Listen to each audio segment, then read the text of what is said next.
that, I mean, I we have something special. But first of all, we are going to say hello to people watching the Vault on the YouTube channel. I'm going to catch up, don't worry, at some point in Hi, Bot life. Squad. Hi. But anyways, Who dis? yes, today we have something different. For the start, Dishonor here wants to do something special for the recap, which I'm gonna give it Dishonor the stage. I'm gonna do one, so you will see my little cat there going nom nom nom nom. I mean, but What? Dishonor, you're gonna take over for a moment, and once you're done, don't worry, I will just take over after you're done. How about that? Alrighty. Oh, I am ready. very good. Without further ado, then, Dishonor, stage is all yours. So, of course, we left off last time, leaving the Arcane Academy, entering into the Scholars District proper after having been teleported there from the ruined tower, the command tower, guards being in hot pursuit, but the Arcane Academy is safe, and now we are set to head to the Upper City for Borealis and Zephyr to broadcast the memory stones that we have. One for Jahan and one for Ambrose. In the meantime, the party is heading for the houses. More specifically, the houses that we know were in cahoots with the Saints and the Shadow Druids. The first memory stone, as we had personally witnessed the night before, was of Jahan's final revelation, his final act of justice to let everyone know, all of Strail to know exactly what kind of saints Seraphina and Rupert were, revealing them to be as evil as we already knew they were. That they were striking out against the people of Strail to use them for their own benefit. But we already knew that. We have known that for a while. And so, soon enough, the second memory stone would show. The visions of it broadcasted as we make our way through the Scholars District and getting closer to the Upper City's entrance. Of course, just like the one for Jahan, not only do we hear something, but we can physically see the almost televised image of what the party knows to be Ambrose's memories. And as the first takes appearance, a sort of fog acting as a way of bringing it together, what is seen at first is a hand mirror. One carried by an older woman's hand, wrapped around whoever is looking into it, and reflected back through this elegant gold-lined mirror is a child's face. The appearance of the young man, very much so definitely very young.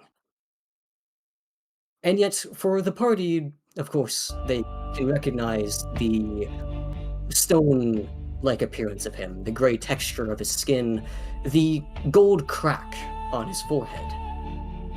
Yet,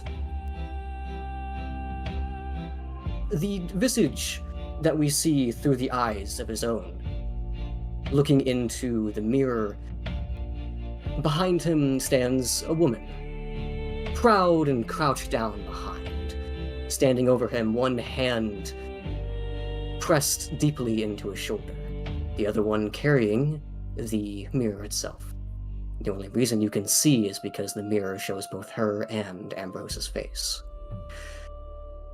The vision is obscured partially, due to the water blurring what you can see. And yet, as you hear the clicking of the woman's tongue from behind, even with how he seems to be tearing up what you can see through the mirror and the blur, the expression of the young Ambrose is hardly more than a slight frown, his stoic expression existing even in youth. And yet, strangely, for the people that recognize him, he still looks somewhat different. Not just his age, not just the changes in his maturity. He is short, of course. You can easily tell that the woman behind is much, much taller than him. But it is the difference that some of the glowing marks upon Ambrose are missing. And yet, as you try to pay attention to what you're seeing, instead you're snapped back to the sound of Evelyn's voice from behind.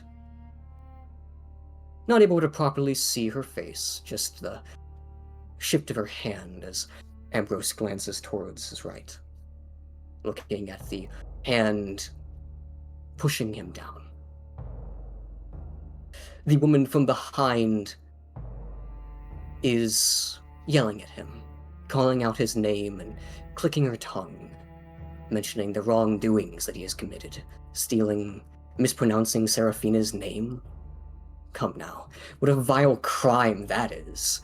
How can he not know his own savior's name? And referring to her as Evelyn and not Mother Superior? What disrespect he shows to the people that keeps him safe. If it weren't for the saints, if it weren't for Evelyn, he wouldn't be alive. Tossed into the wilderness like a lost pup, she says. He should be worshipping the ground they stand on, begging her to let him stay in her safe hands. He is inhuman. This is far more than a Genasi deserves. His rocky skin is proof that the gods, the saints, would love him, but not the Titans. The new human gods would love him. They have blessed him, allowing him to stay despite his sins, despite being born. If it weren't for her, who would pardon him for all his crimes and sins? It's all thanks to the Saint of Compassion that Evelyn is so forgiving. But even her patience has limits. Which you quickly realize as the reflection of Ambrose starts to shift, the hand dropping the mirror, the sound of it shattering below. The child does not even look down, the gaze still facing forward where the mirror once was, only for Evelyn from behind to start shouting curses at him, screaming at him for making her drop her favorite mirror. And yet, Ambrose's voice does not speak up. He does not defend himself. There's not a single word. And there is this moment where the child begins to look up, the gaze, the visage shifting to the right as you witness the hand that was on his shoulder raise, and the child flinches, his eyes shutting. But there is no impact. Nothing. In fact, as he reopens them, instead now you see several beds in a cramped room. Small children all around him, far too quiet as they munch on a couple of different vegetables. Some of the children thanking Ambrose for getting them food again. And yet, one of the children speaks up, asking Ambrose why he isn't eating. And looking through the visage of Ambrose, looking around, he glances down at the young child, younger than him at least, asking the question, and you'd see the gaze just kind of shifting the head slightly back and forth. Ambrose simply saying back he ate on the way there. There's no need for him to eat now. And you hear some of the kids snickering and saying it's unfair that he got first dibs and how he probably ate the best fruit and vegetables that were in the bag, causing the voice from behind to chuckle. And yet, as you are listening to this, you can't help but also hear the sounds of someone's stomach rumbling down below. But the child closes his eyes, shifting, making it so you cannot see through the vision once more, content to live off the satisfied sounds of his siblings. And when he finally opens them again, the vision is suddenly clouded by dirt and a strange golden liquid dripping from above, from the source of the vision. Whoever's face pressed into the dirt below, and you can hear the voice from within groaning, and you can see the head kind of shifting to and fro slightly, seemingly trying to pick up his head, but unable to.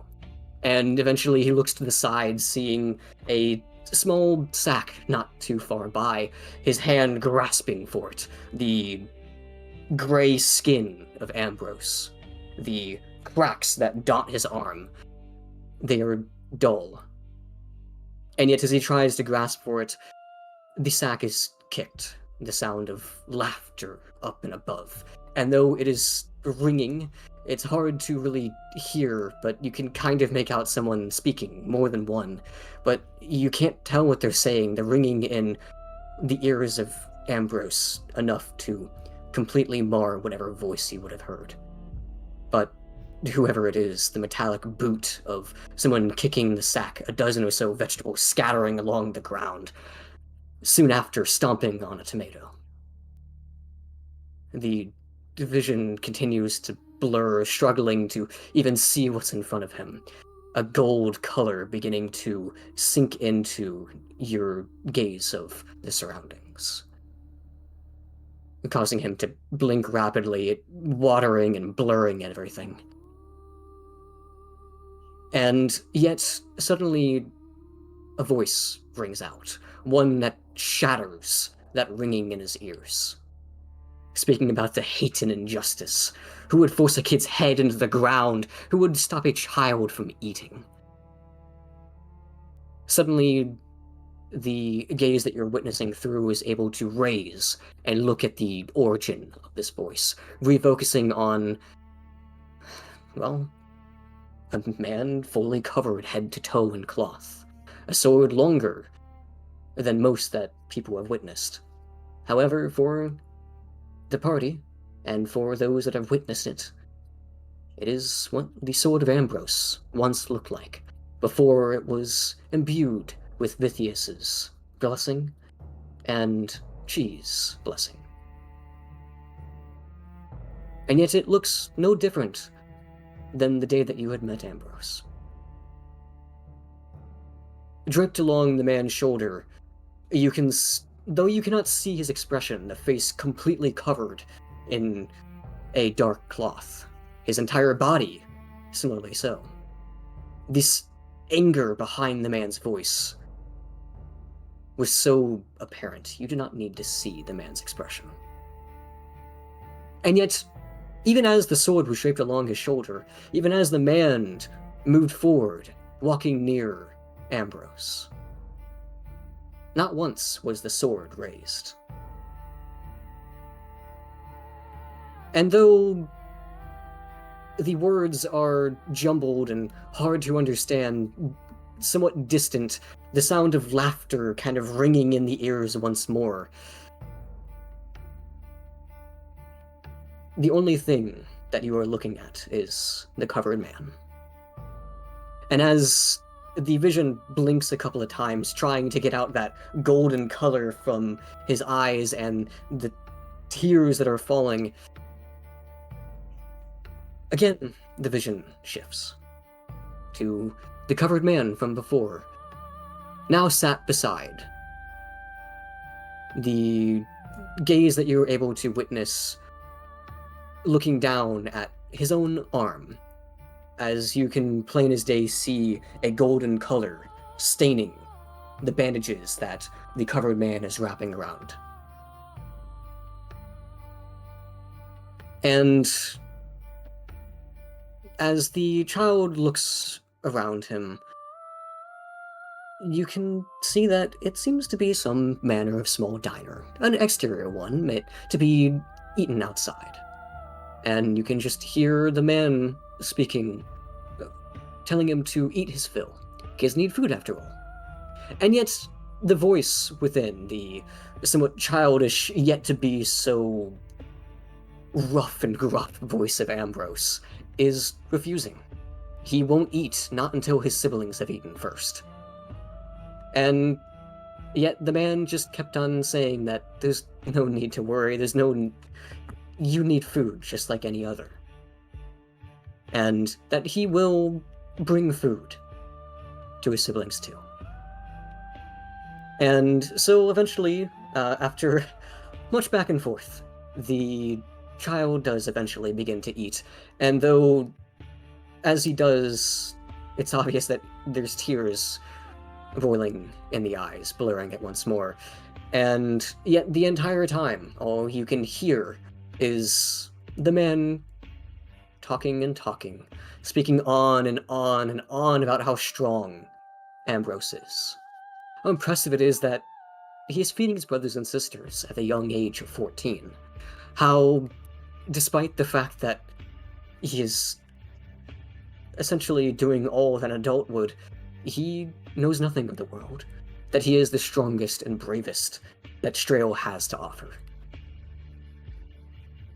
And yet, the child's voice returns back, resounding in his own, resounding across all of Strail,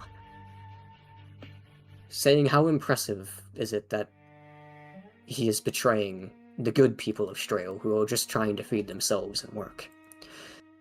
And yet, before he could even finish the statement, the covered man simply states back that the city failed him.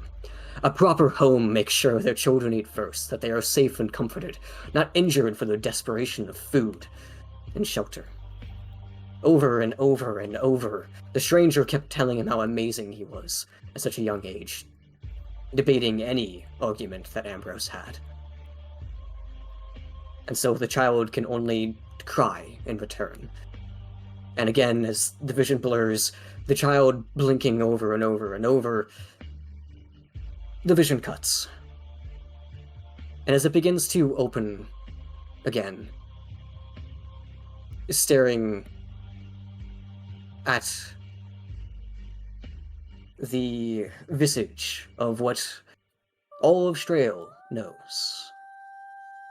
The orphanage that used to exist a mere fortnight ago. Standing in front of it, Ambrose looks around. He looks over at his own hand carrying a sack of food. And yet, as he gets closer to the orphanage, the door is already open. And standing at the door's edge is Evelyn, the Mother Superior. The vision blinks once more.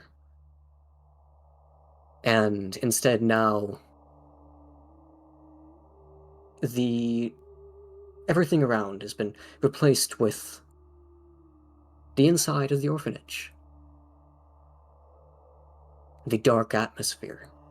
And as the gaze of who controls this memory looks around, you can see a dozen or so children in a circle around him.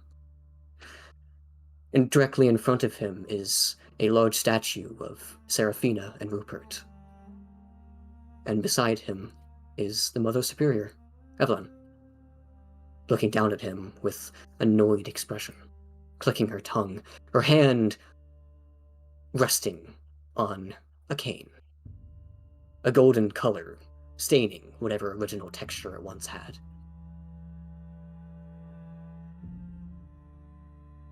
And as he looks around, as all of Strail bears witness, it is interrupted by the voice of Evelyn. Ah, Ambrose, again and again. You never learn your lesson, do you? Look around, don't you see how scared your siblings are? And again, glancing about the room, the dozen or so children, they struggle to maintain their silence.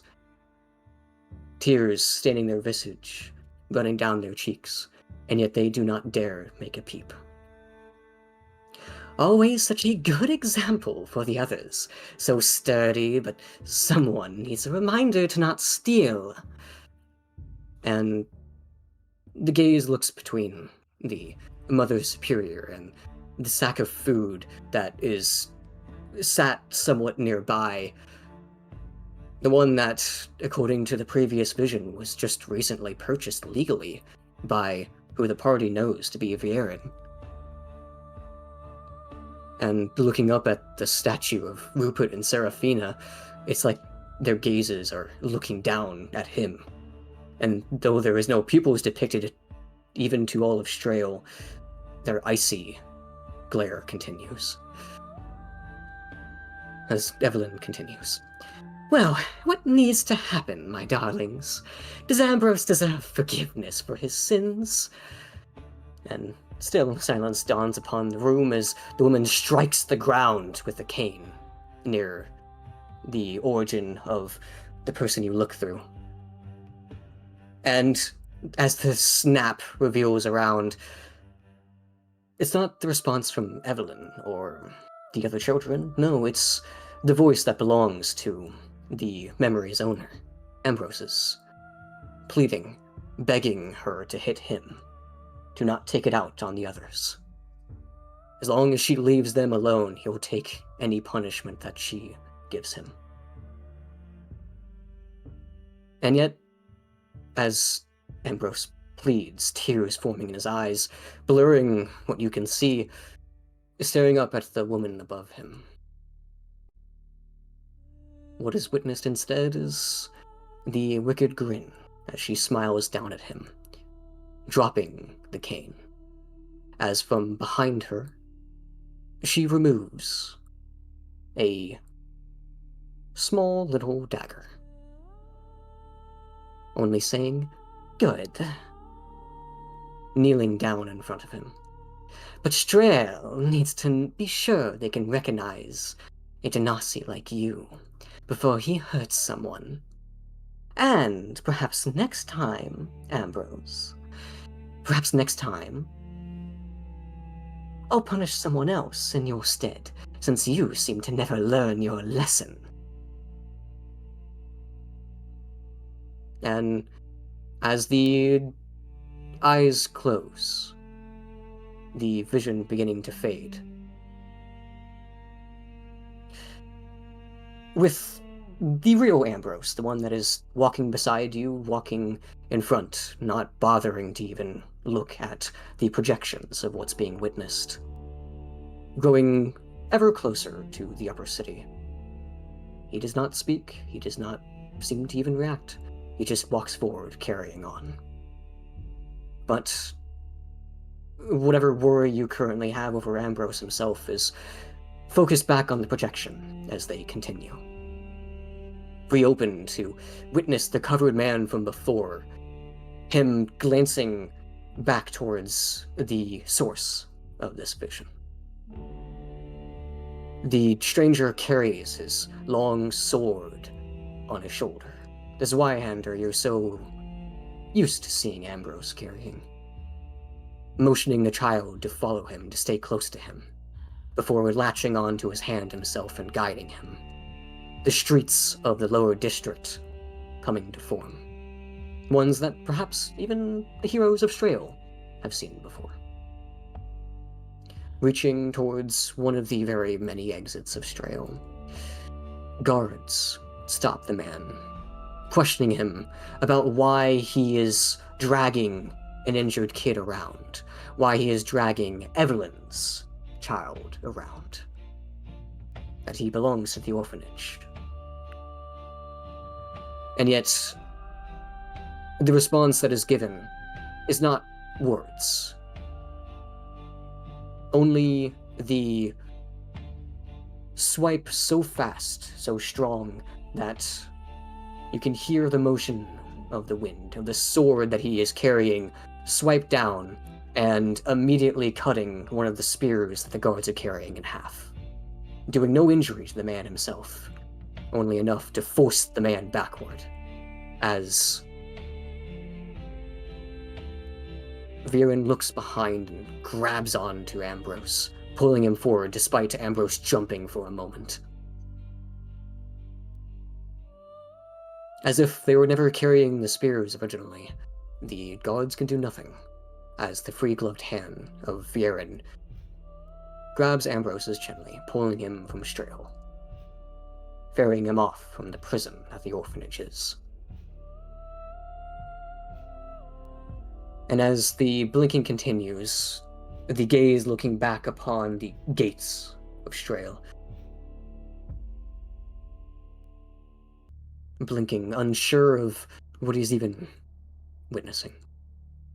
There is then flashes of memories, small, short, ones that are little more than small moments. Flickers of training, holding the sword, the comparison between Viren and Ambrose shifting, Ambrose becoming more face-to-face with the man, though, of course, you're just seeing his clothed and covered face. And eventually, Ambrose becomes even taller. Eventually, the gaze has to look down at Viren. Witnessing these different visions of moments of training, every single one of them, it's always Viren complimenting Ambrose. The two walking down footpaths, visiting new cities, traversing the forest, hunting, gathering berries, and properly dressing the things that they hunt. They are all but flashes, flickers of Ambrose's life, lasting no more than a couple seconds each. Just them growing and having fun together. Only for a particular night to occur, one that Ambrose has already told you once before.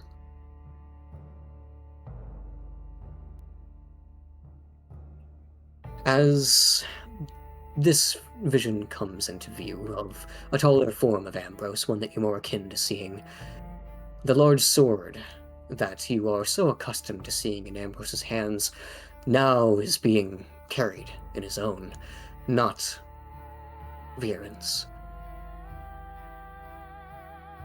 As the memory almost flickers, glitching back to a previous night of Ambrose in the dark of night, the gaze, a hand moving forward to pull apart the cloth that covers Viren's face so consistently, flickering back and forth between whatever vision you're witnessing before and now. You see the sight of the half-rotted face of Viren. You hear his words interposed between the two memories at once. Viren telling him that he's cursed to forever and ever have his mind rot and his body fall apart on him. And the quiet words of Ambrose saying how, "I won't leave you. Not now, not even the day when you forget that we're master and protege." And yet as the vision fully returns back to what's interposed between the sword now in the hands of the vision's owner, looking between it and the man in front of him. Rain falls all around, storm, thunder, lightning. And yet, it is hard to be sure if it's that is obscuring the vision of what you see, or the tears streaming down. Both himself and the one good eye of Viren before you, his rotted face barely put together anymore. Your training is done, for I cannot teach you anymore. I give unto you my sword as a final gift, the evidence of completing your training. I must be on my way, so I do not hurt you. I love you, my son.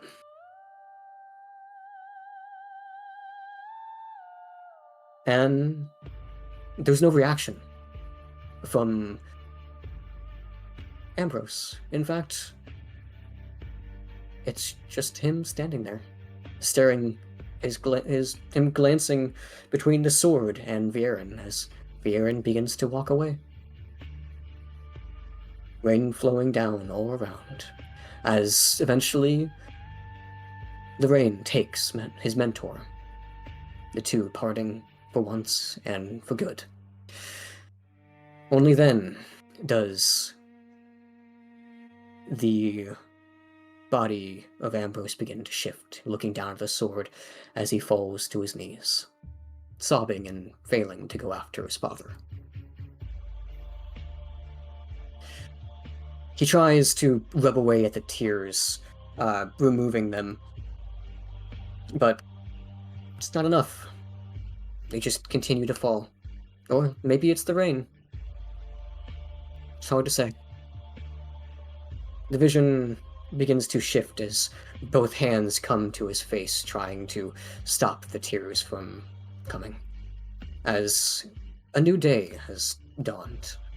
You're unsure of when, but it is of Ambrose looking down at a lake. The vision of himself, not exactly how you see him nowadays, but one that is very readily recognizable. The lake that he is looking down upon, reflecting him. The tense, visibly distraught, tired eyes of Ambrose. The area around his eyes ever darker, even more than usual. Of course, he already has a rather darker skin tone, being a literal gray color. But here, it's almost like he's been punched in both of his eyes. And as he looks down, you can see that there is a difference from prior visions. Now you can see that he looks like a little bit more what you're used to. All of the golden soldar covering his face. Tears continue to stream down his eyes, but he brings some of the lake's water to his face, splashing it, before rubbing his hand down his face. And the hand eventually comes up to the side of his head, as you can see some of the hair being brought down from the kind of slicked back that he normally has. And the hair draped along his side, you watching through the reflection. Ambrose struggling to put a braid together, his hands shuddering.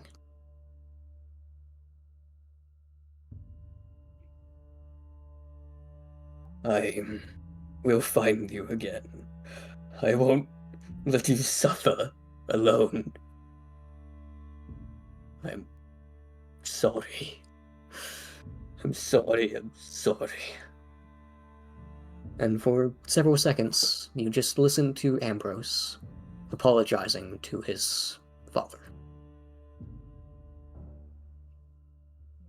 And towards the end, you can see a shabbily put-together braid. One that, throughout the different flickers of vision, you had seen Viren doing for him. But this time, he must do it himself. Rubbing And away at his eyes once more, splashing water into his face, the vision shifts. Suddenly, a thunderous boom echoing across all of Strail, perhaps one that is even similar to what was witnessed and heard the previous night, where the stratagem that was thrown above the tank of Olivia that exploded into the air. Perhaps it is similar. It is the only comparison one could make. But this time, the vision is stained in blood, red in color. The man tries to wipe at his eyes. It's obvious that the origin of his gaze is shifting back and forth, perhaps struggling to stand. Looking around, seeing a room filled with thrown books. A creature that defies existence. A thunderous boom that vanquishes all thoughts, replaced by the sight of a bird, one so large, one made of wind. Shattering the stained glass of what appears to be some manner of library, a room decorated in books that cover every single wall, only interposed between himself and this large bird. A large, it's much smaller in comparison, but bigger than the vision's owner. A leathery, ovoid creature with a circular maw filled with teeth. Blood dripping down. Tentacles wrapping around, threatening to move closer to the origin of the vision. But in a moment, the worry of whatever that thing is, whatever that thing that defies nature. In but one opening of its beak is devoured by the giant bird of the sky, Horus, the Titan of the airs.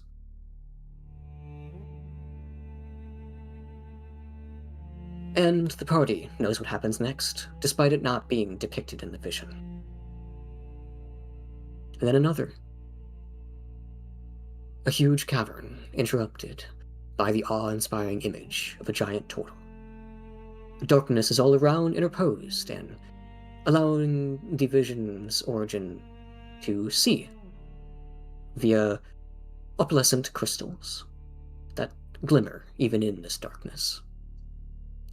Yet the turtle was so large, so grand, that the gaze of Ambrose cannot even see past its face, barely able to even see the shell behind, just the darkness of the cave.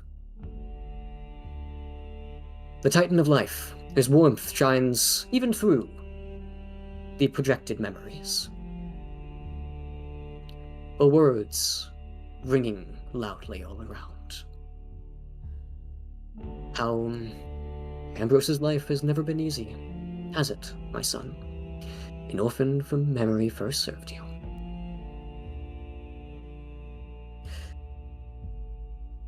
The words of Vithius, speaking to Ambrose, continue.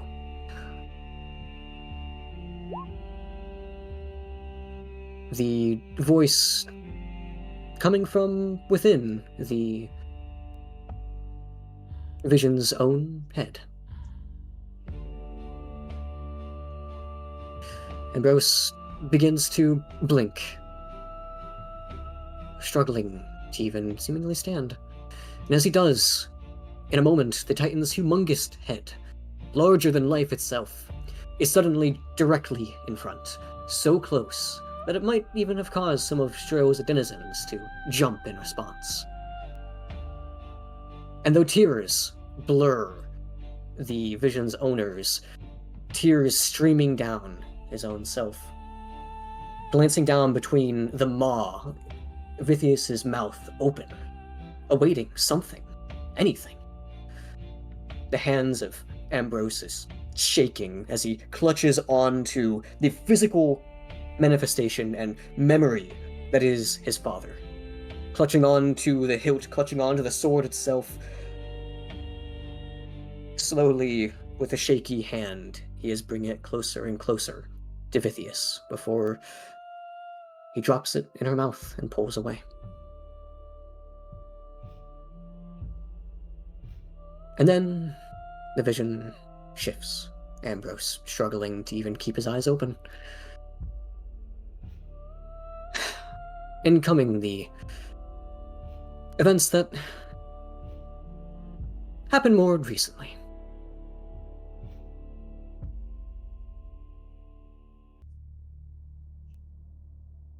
Blood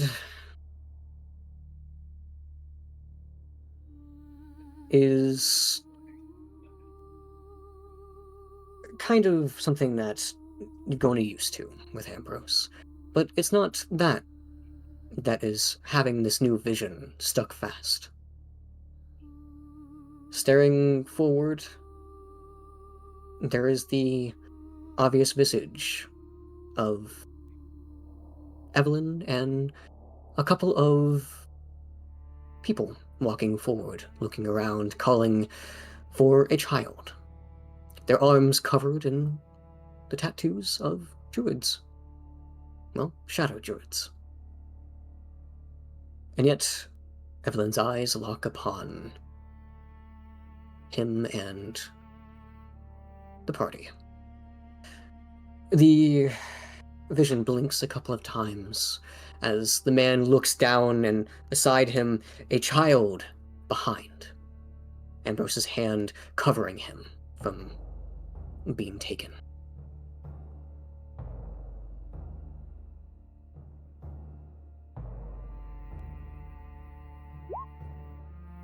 Yet, despite all that, as the vision blinks, not once does Ambrose brandish his sword. Instead, he falls backward and starts to crawl away. The vision shaking, as it is entirely focused on the woman before him. Looking and bearing witness to his companions, trying to fend off against this woman, and steadily losing. Rexmoa being practically frozen solid. The heroes of Strail struggling against this one woman and 2 orphanage workers. Kipper trying to pull the child away for the child's safety. And yet, as a tabaxi woman that Strail would know to be one of the heroes, moving aside Ambrose, trying to pull him up, put his sword in his hands, the man doesn't seem to react much until soon after, where he finally begins to stand and move forward, clutching the blade to his chest, and instead of brandishing it like a weapon, hugging it like it was a child's teddy bear, begging Evelyn to stop, to do whatever she wishes to him instead. And then the earth rumbles, causing the man to shift his gaze elsewhere. But the vision, again, cuts. And linking to that of something a bit more different.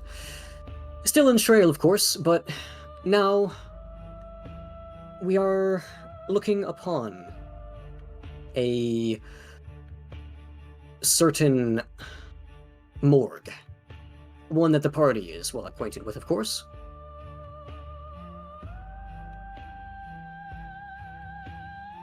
And in there, it is the sound of Ambrose shouting about justice, how this robotic man in front of him could possibly call any of this justice.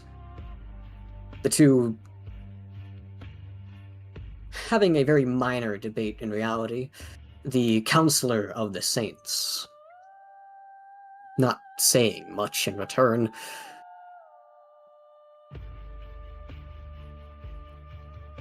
And again, the vision shifts, this time to the sewers that the party has unfortunately become accustomed to. But this time, of course, it is just Rin and Ambrose. Running around alone in the sewers, searching for something, coming upon the large heap of scrapped automatons and finding shadow druids around, doing whatever they were doing. And the owner opting to attack them along with this tabaxi, this half tabaxi, truly. And as the two fight, suddenly there is the strangeness of Rin finding a rather beaten up automaton, one that is missing the majority of its body, that speaks. That is one that is different from the rest. And yet what catches the eyes of the memory's owner is the counselor walking around.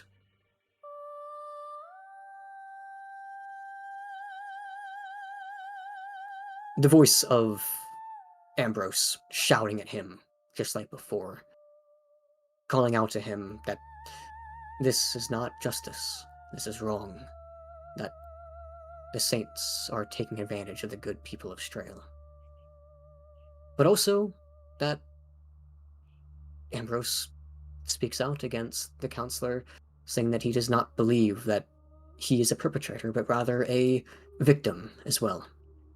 Perhaps he is one of the deceased saints. Perhaps he is Jahan. Perhaps he is Olivia.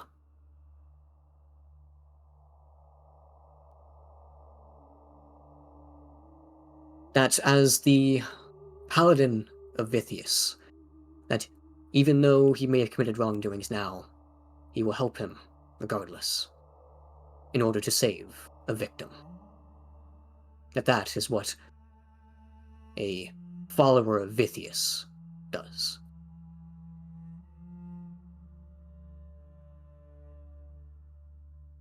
And so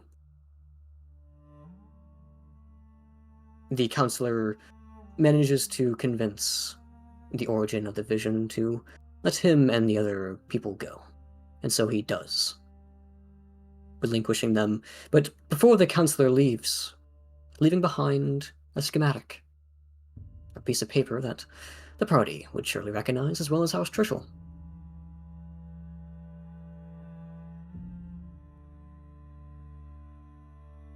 And the vision continues, shifting to the next sewer visit. The party working together with the counselor to find and destroy the origin of this disease, the abomination. All of Strael bears witness to its words. All of Strael hears its own revelation. And then the moment where the counselor activates the bomb that we had, the giant sun bomb that would destroy everything around. And though unable to see anymore,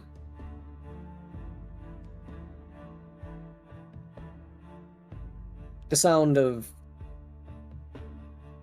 Ambrose cursing at the counselor, and eventually the vision slightly returning at a much later point inside a small room where he avoids looking around, staring down at the strange stone in his hand.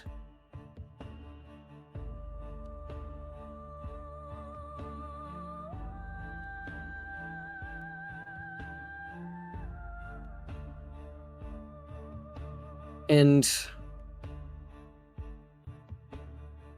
Then another vision. A vision of walking towards the command tower. And then entering in, going up the elevator, and speaking with the saints, fighting with the saints.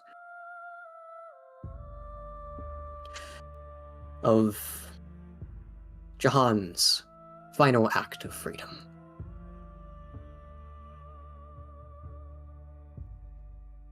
The saints dead, Strail safe, all thanks to Jahan's sacrifice. But the visions do not end there. It returns a bit back in time, witnessing again the alleyways of Strail. Looking down at his hands, his one hand is carrying a sword while the other is latched onto a small jar. A thread wrapped around the lid. A struggling to stay conscious, sickly-looking fairy within. The man's hand, covered in its gauntlet, clutching the jar to his chest like his life depended on it. And yet, it's obvious the man is not standing. Instead, he is on the ground. And all you can hear is, "Why did you have to make me do this? We could have done this the easier way if you just gave her to me." And the gaze of Ambrose looks up, staring at the man above. Covered, much like a previous time. But the face is there. The handsome complexion of Viren's true features, lacking any of the prior rot.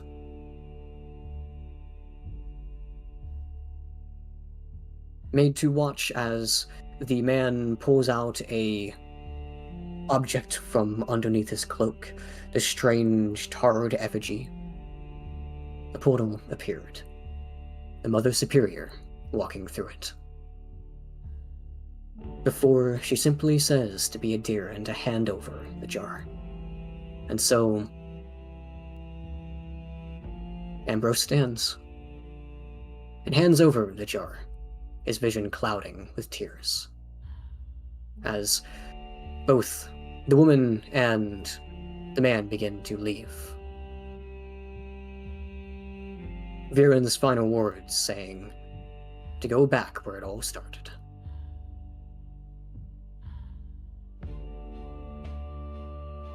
Immediately after, the tears cloud all around as the man lowers his head and falls to his knees once more, sobbing, his voice cursing himself over and over and over, saying how he's never been able to protect anyone, unable to do anything, unable to keep the people close to him safe. For Vithius to help him, struggling to stand and running forward despite the golden color beginning to stain his eyes once more, trying to find something. Stares all around as he leaves the alleyways. The blood continues to drip. There is the faint sound of Ambrose's voice being called out, growing closer and closer. Before it's replaced, the vision shifting to a circle of arcane, something sickening here. The area dark except for the glowing sigils around, along with a jar in the center, a horrible, disgusting hag of a woman standing at its front. The covered man from before standing between the circle and him, the origin of the voice as well as the heroes of Strail around. And yet behind everything is a cage. Children frozen solid. As if time had stopped for them. just beyond. Strail witnesses the heroes of Strail fight the hags. They see them win, and then wonder what's happening, staring at the jar. And then the things they had just killed beginning to rise once again. The man before, the name at some point during the visions being told, Viren, losing his handsome visage, returning to the gross rot that the party had seen.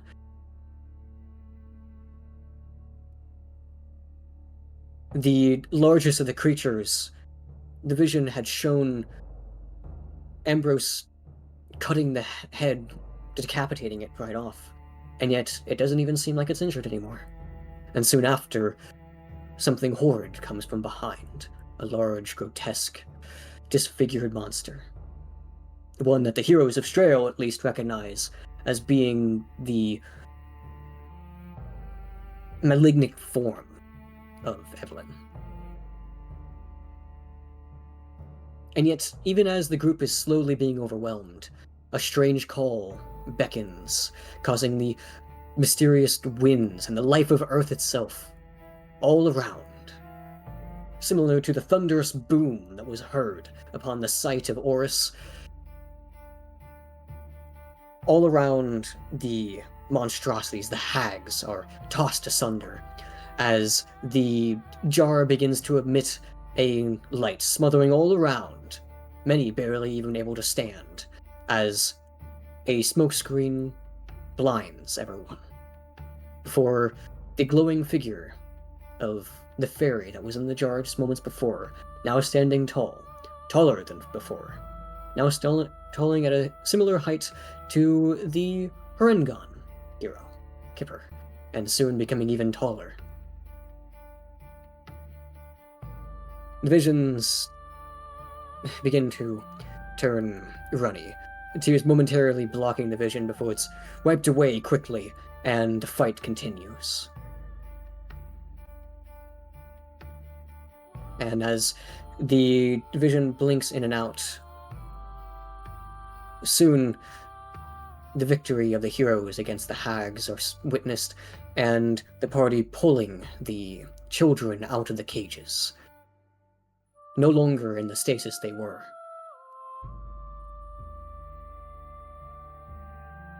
The smoke from the fire continues to cling and blind the perceiver's eyes, the vision suddenly shifting to the just outside the orphanage, to watch it burn over.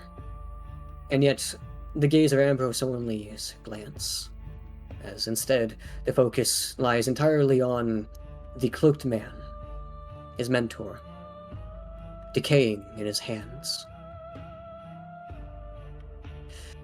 The body losing strength quickly. Telling Ambrose how granting unto him his sword was the best decision he had ever made. In return, the voice of Ambrose cracking and desperately crying, trying to show off the heroes of Strail, calling them his new friends and family, how it was all thanks to them, and how it was thanks to Viren, his mentor, his father, that he managed to become something, to escape that orphanage, to not be some puppeted string of that Evelyn. It's all thanks to him that he was able to see new things. And then movement, the appearance of the decaying man in front suddenly going limp. And the fairy creature from before. The strange blue orbs of light coming from his father to G.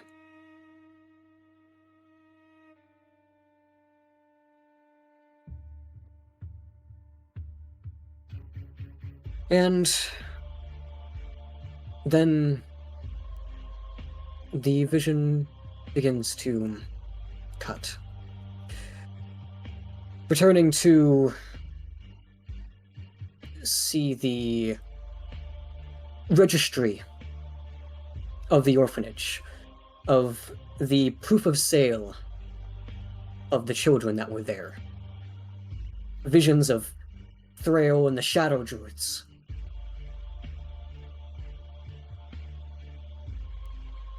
Of the children they saved, safe and sound.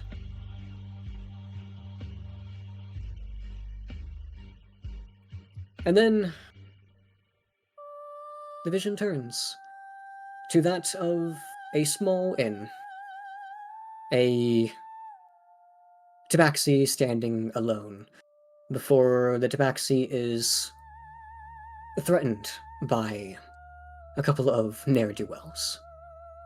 Soon after the vision, cutting out the little brawl that had occurred, revealing the name of him to be Zojo. A couple of minor words here and there, talking about how he's an inventor and how he does this and that. And then it shifts to a different time. The darkness of the night and an event that the lower city saw themselves. A large, grotesque, ooze-like creature in the lower city past the quarantine zone. It absorbing Zojo as Zojo refused to kill his own lover. And then flickering to the party managing to slay the newfound creature. The two appearing on the ground just as dawn begins to break. The two holding each other's hands, finally together once more.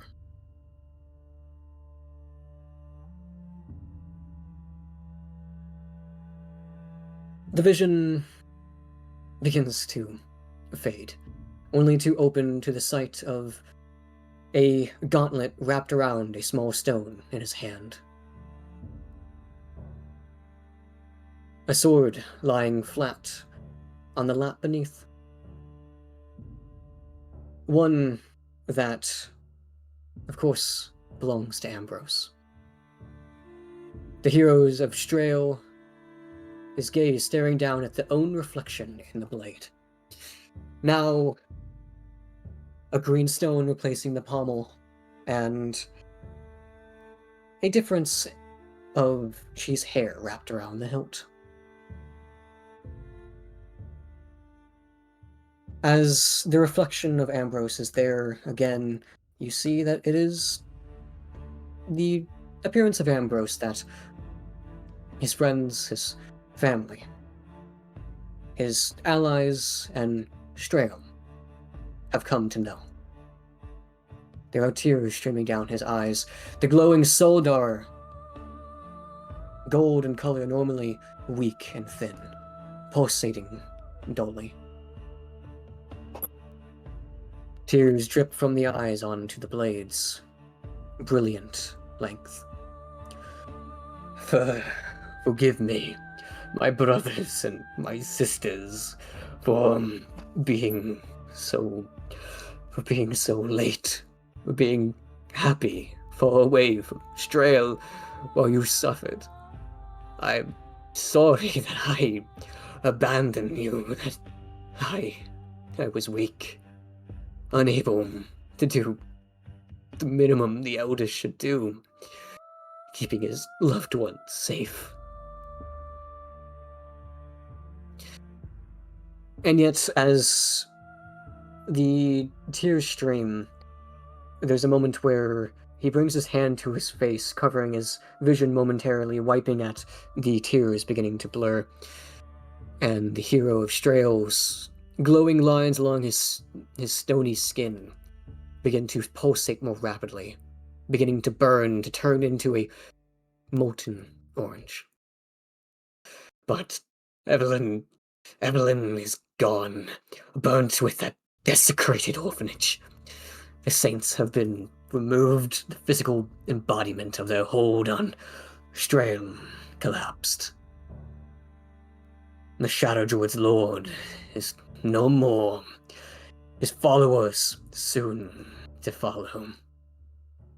No longer shall Strael suffer this injustice, this evil, this corruption, this horrid violence. Let us be better. Recall our lost family. Remember what they did for us, how they protected us and uplifted us. Even gone, even now, my father's blade propels me forward. Do not forget. Remember that what we lost demands us to be better, to create the haven that Jahan and Olivia yearn so desperately for. Allow us to create a haven unlike any other, one that shines so brightly that even Jahan and Olivia in the afterlife can bear witness to. One that we can be certain that our children will be fed, sheltered, educated, that our next generations may be safe. And there's this moment where, again, the projection starts to meld with something else. The visage returning to the brilliant glamour that is Vithius, staring upon for but a moment before it returns to the reflection of Ambrose the sword. To be compassionate and kind, to stand up for those in need, to protect the downtrodden, to forgo the past and stand for the present and future. That is what I vowed. But today, I promise anew. Never again, not while I live and breathe, shall I ever allow another child to suffer as I did. Never again shall I walk away from injustice. Jahan's final act, his revelation. The Saint of Justice's final act of justice itself will not be in vain, nor his sacrifice. So that this age, and forevermore, knows peace. And then the hero of Strael looks down at his own reflection. The Soldar brighter. And he closes his eyes, and the projections all around Strael, televised to every citizen, to House Trishul, to his friends. The projection will begin to fade. The memories imbued into the stone, now known to everyone.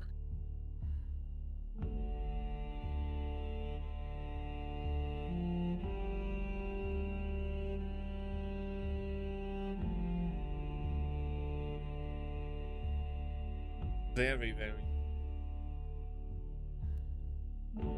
That was quite the narration, my friend. I appreciate that.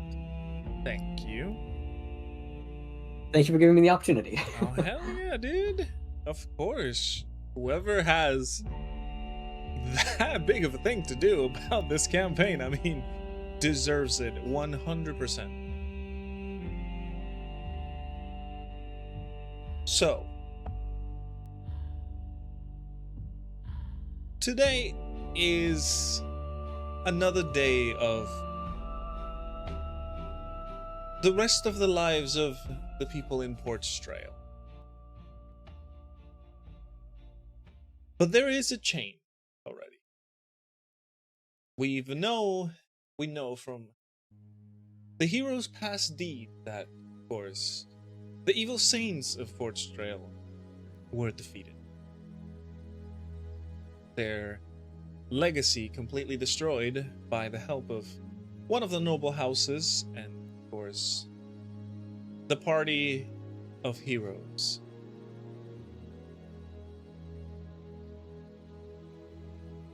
Now, as the new day rises and people want the explanation of why the so-called saviors that they look up to so much are now gone, one of the monuments of the city completely destroyed, the truth came to everyone. For some, it is harder to accept. For others, it makes sense. Some people are already cheering, convinced that they knew there was something going on. But of course, in such an oppressive system, how could they have done anything? Literally, they needed heroes to come save them.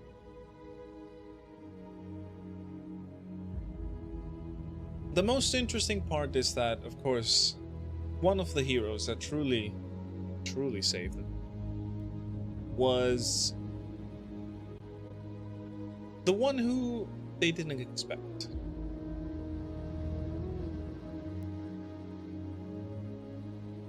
And unfortunately, another saint that, well, had earned the title of saint. This time for real. Not just a fancy denomination to give them power.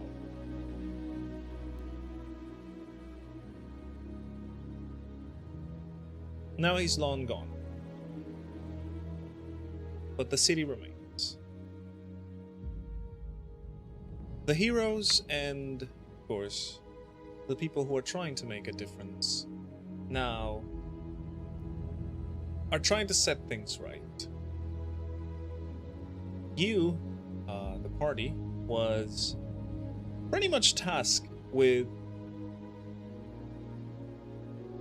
taking down whatever remaining shadow druid was still scurrying and scampering about the darker corners of Port Strail. Also, of course, arresting some of the other noble houses that were involved with all of this corruption and ultimately chaos.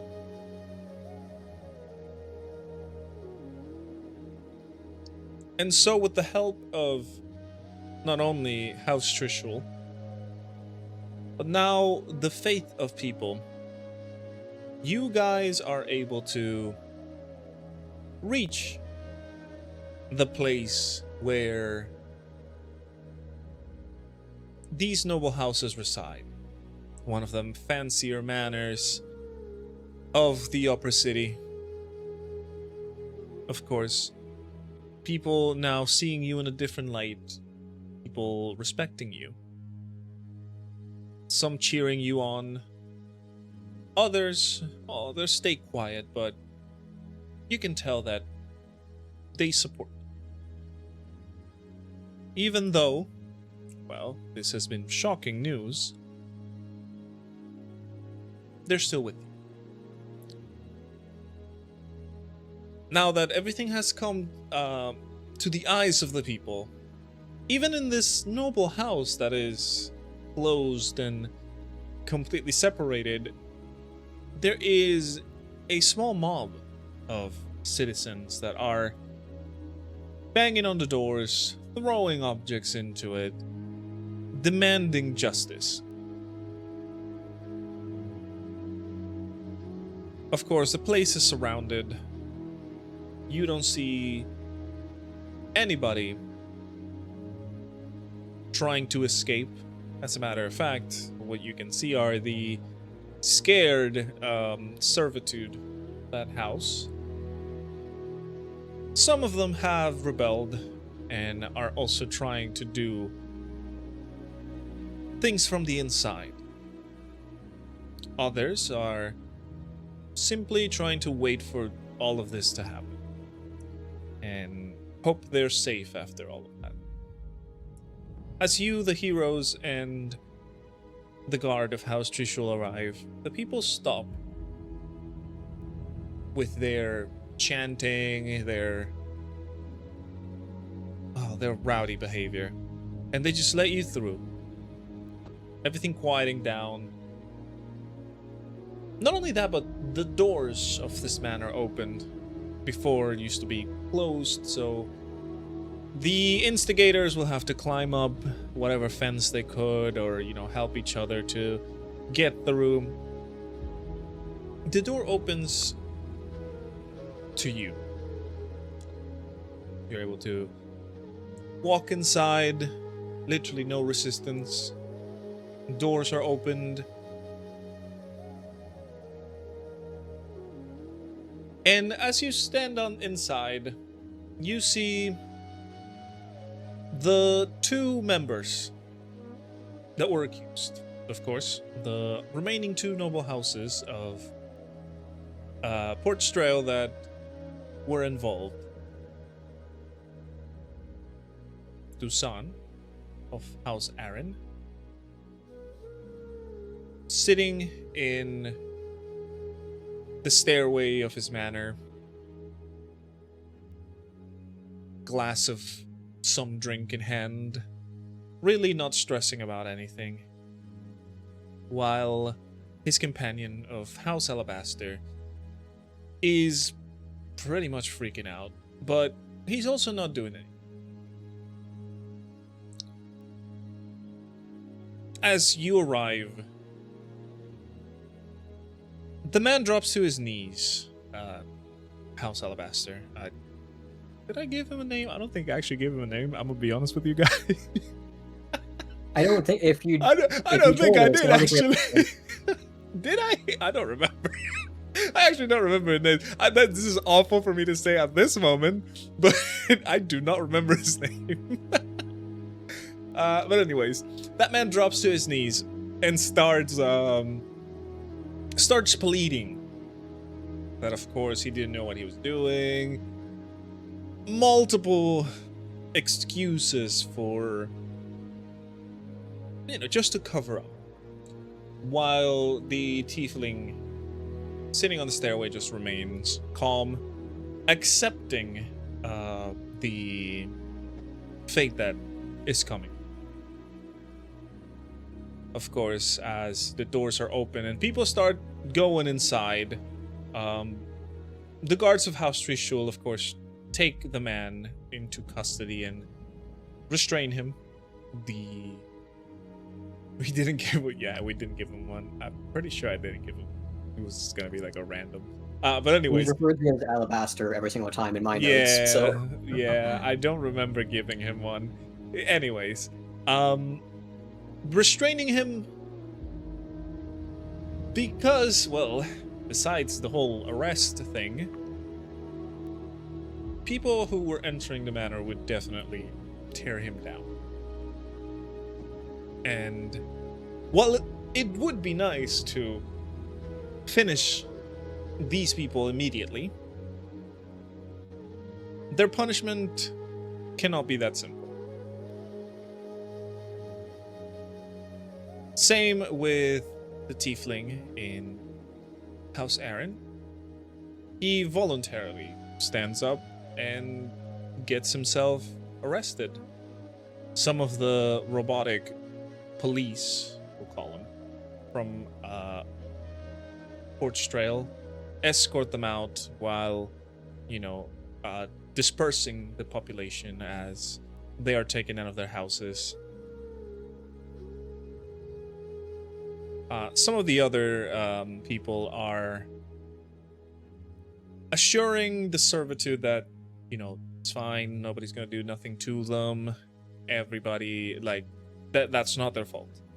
That their, you know, employers were the ones doing it. Of course, you guys are also able to notice that not only the House Trishul is there, but House Gillum have sent some help in their own private guardship.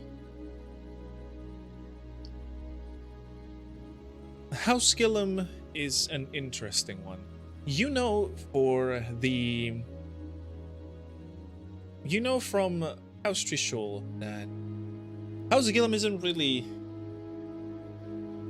involved in any of these plans. They control the trades in the city, yes, and the outside trade. They are filthy rich. But unironically, they really didn't want anything to do with them. And in fact, he actually asked to not be involved. And from everything that has happened, you have no reason to doubt them. They really just have been sticking to their own. Not, doing anything for or against.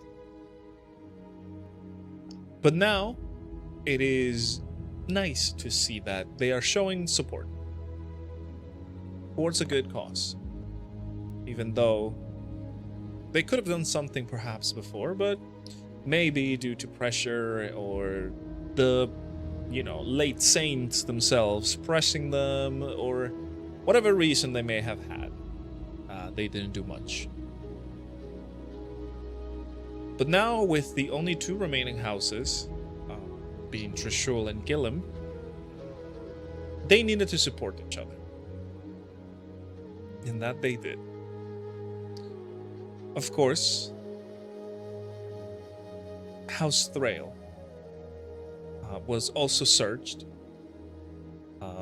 The guards of Port Strail, Gillum, and of course Trishul went to the manor, tried to find any information of whatever they could, arrested whoever carried the Shadow Druid's emblems, whether it was in their skin or, anywhere else. Some resisted, which met a different fate. Just like the nobleman of the house himself, who, well, that fated night, was turned into an icicle by one of the lovely Trishul sisters. Needless to say, he did not survive that.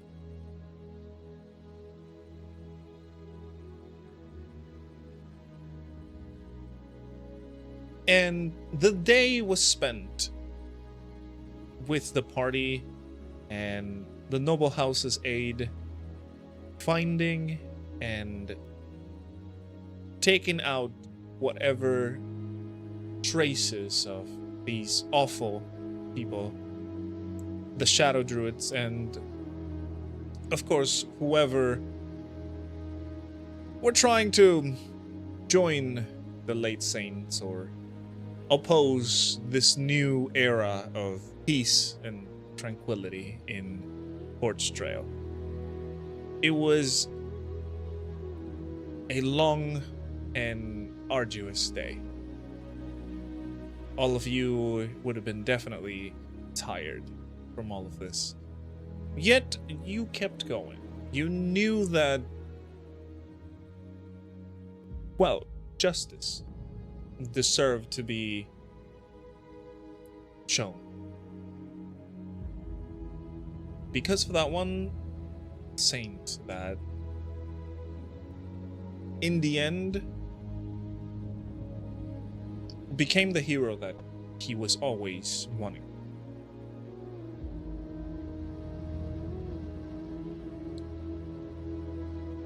Of course, things were happening in the upper city as well, as House Trishul, the other part of House Trishul, was helping around, moving the rubble and everything off the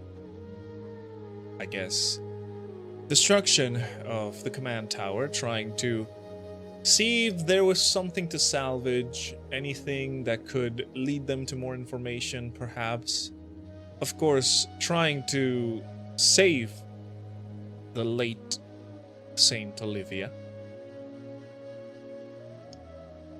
And while their mind was still, of course, hooked to this machine, which had no power, first of all, they wouldn't have the power enough to keep her running forever, even Borealis, as magical and strong as it is to power up machines, cannot handle one that size. At least not for a long period. And, well, unfortunately, as we know, Olivia's brain was not the same after the procedure. So, with a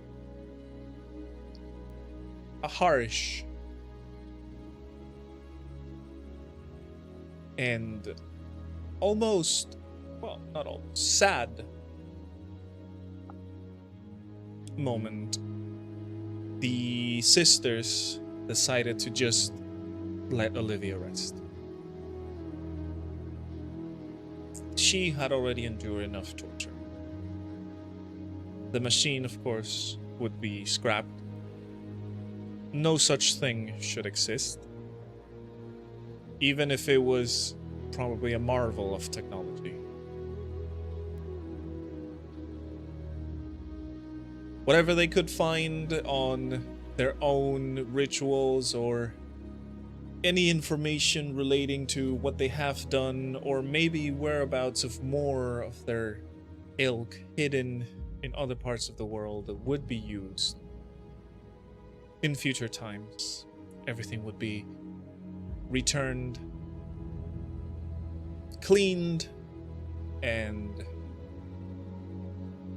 eventually the command tower would become just a memory for all of you. Not just all of you, but everybody in the people, everybody in Portstrell.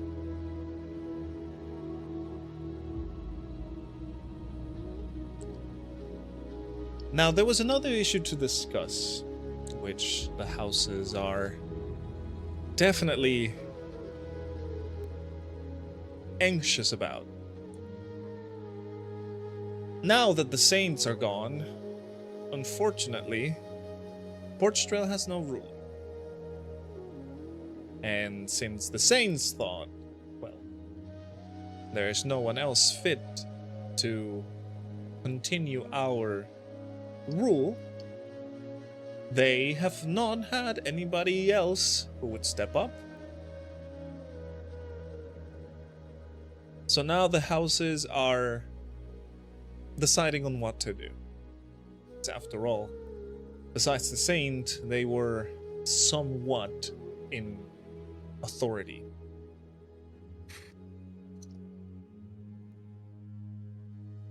Unfortunately, House Trishul does not want any sort of lordship.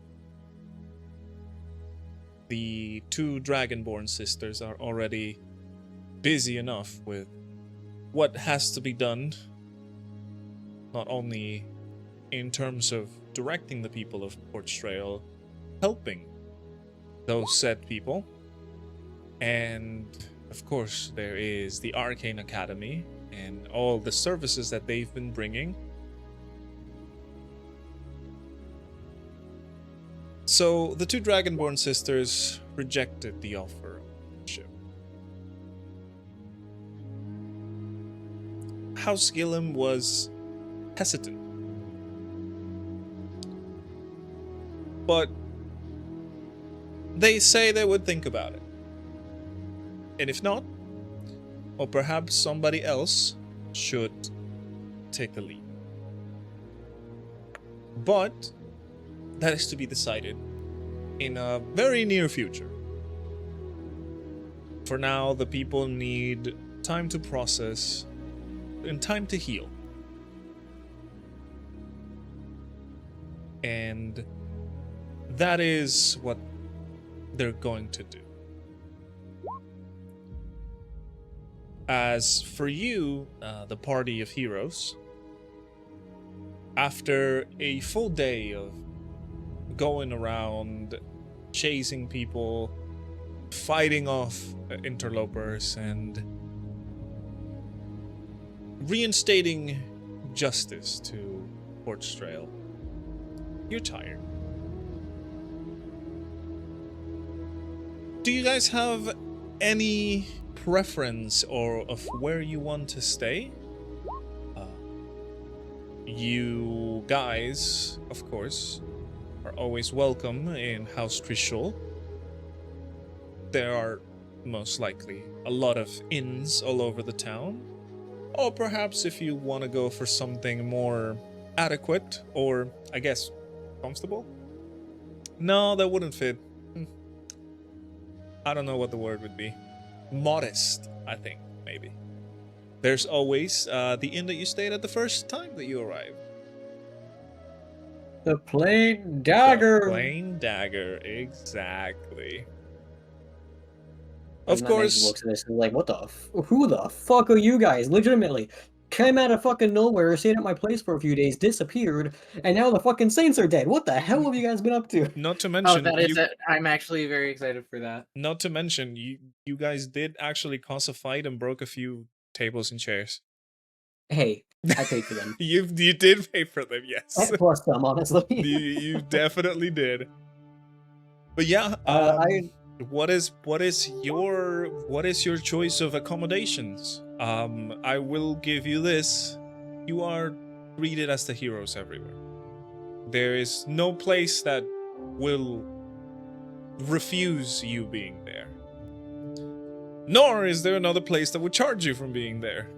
At least for now. Let things blow off a little bit and, prices are gonna come back. There's still a business after all. But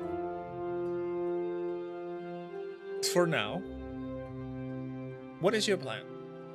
As you enjoy you will enjoy a well-deserved rest at night in the lovely city of Portstrail. I'm assuming everyone here. So, the memory core of Ambrose, it sounded like it was shown to everyone. Was that shown to everyone? Everyone in the trail. Exactly. Okay, good. I just wanted to make sure I heard that right. So, and I'm assuming we saw it unless we were busy. This is broadcasted on pretty much like a speaker system for everybody. But you're able to actually see it too, due to I assume probably Zephyr's magic. Yeah. The projection and everything. They're probably able to like make a giant illusion to show it. It was basically televised. Kind of. Probably yes. At around that time that it happened, Kipper probably would have been, I don't know, trying to, not necessarily knowing what to do, but just sticking closer to Ambrose, being like, are you okay? Stuff like that.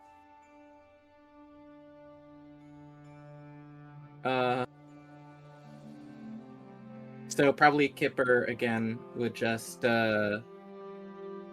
nudge Ambrose.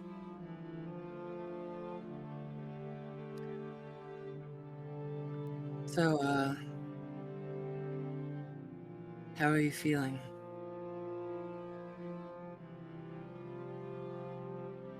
This is probably like maybe the 4th time today he's asked this, by the way.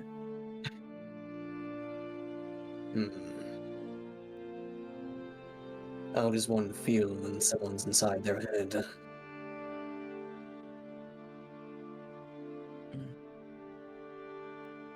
I must sound like a broken record. I'm sorry. I made this choice, and I will stand by it. Strail had to know. I know. I think you made the right choice. I just, I know you didn't enjoy the scrying previously either, and this somehow felt more personal.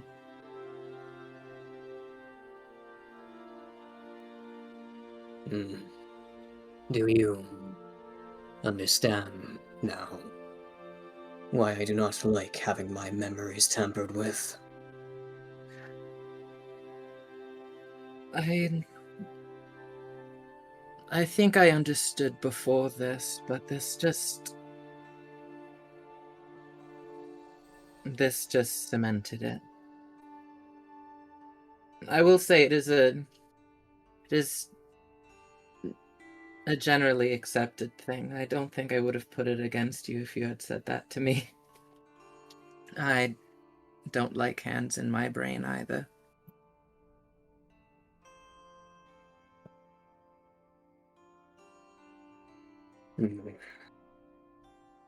I didn't think I'd have the strength, but Jahan pushed me forward.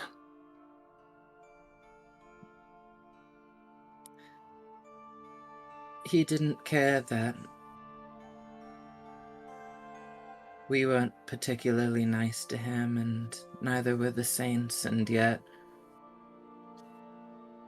he put the interests of others before himself to the end.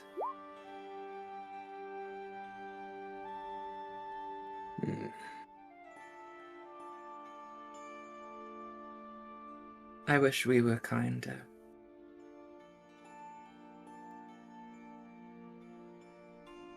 But I will make amends by fixing Strail for him, letting him witness what his greatest wish was. yeah, I'd say we've done a little bit of that today. Pretty sure that one cloaked idiot pissed himself. Such a thing is small in the grand scheme. There is more to be done in Strail. Yeah.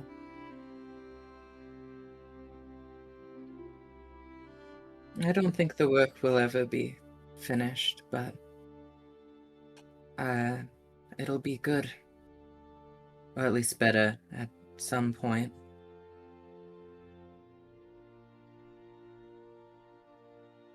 It's nice to feel like I can breathe a little easier in this city now, though.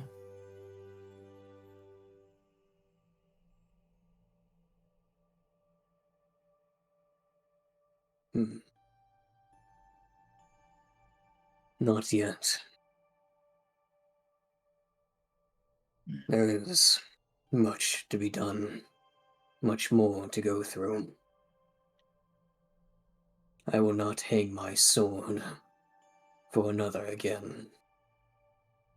I will not let a single one of those shadow druids get away free.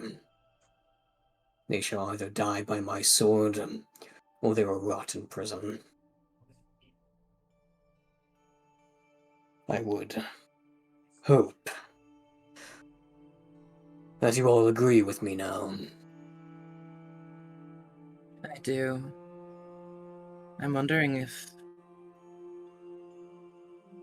Not that we necessarily have the best experience with scryers, but if I were to cast sending towards that one shadow druid we met, if we can backtrace it to his location.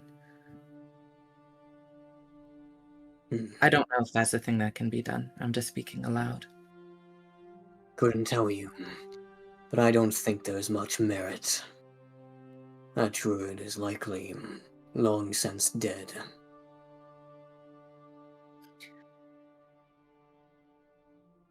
I wish I could say that wasn't comforting, but somehow I feel it is.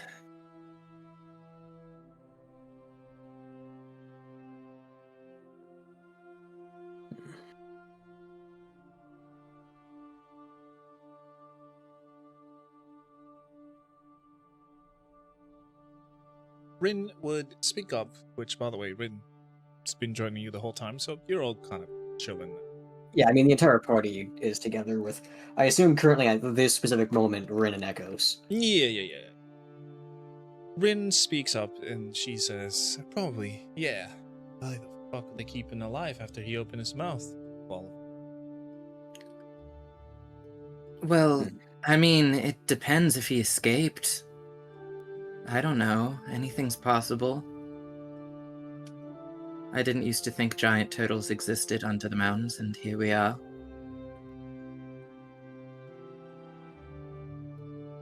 I don't think it's very likely. I'll just assume you're right and then not think about it anymore. Hmm.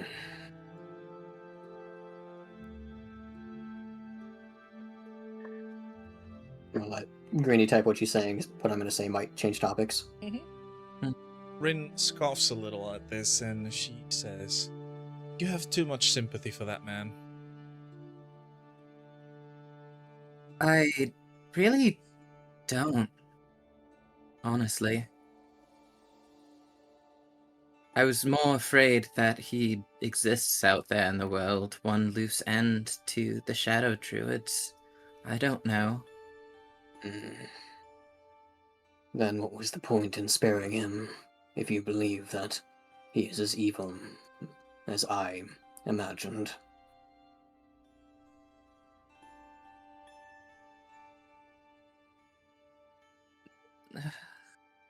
Rexmoa is kind of my soft spot. You all are, but... I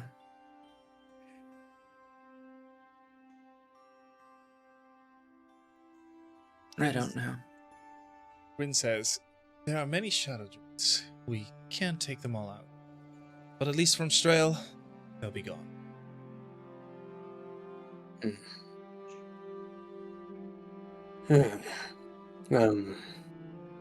Either way,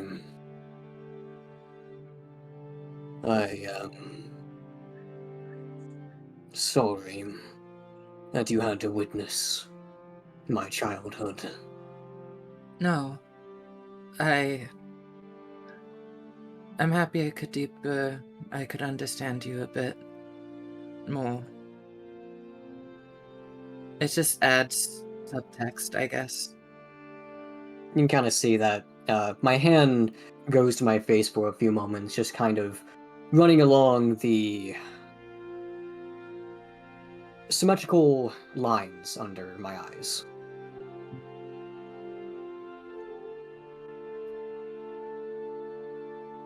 Rin crosses her arms on her chest and she goes, you already know my thoughts. You're braver than you think, buddy. It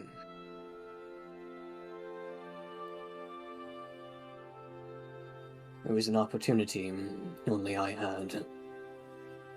So I simply took it. Nothing more, nothing less.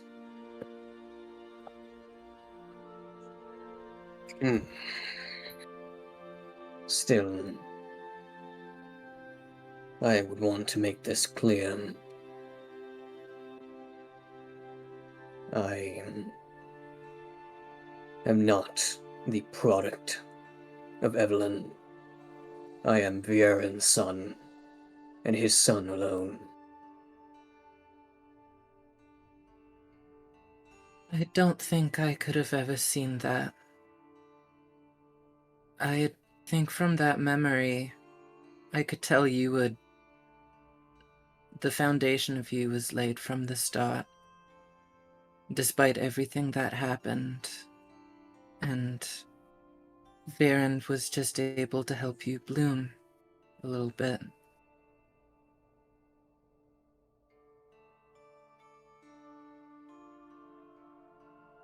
You'd be proud of the man you've become.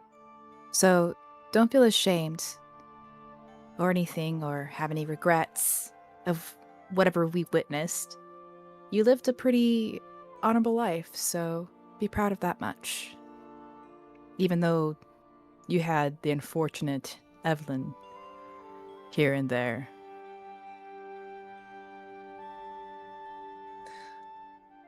I never thought I would say this to someone, but I wish you had had a similar upbringing to me, Ambrose.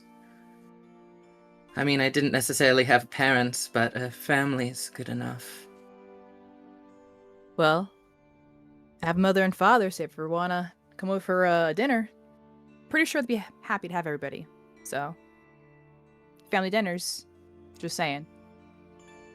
They're always best with friends and family, I think. Larger the group. Oh, Taurin, I don't know if you would want this at all, but I can...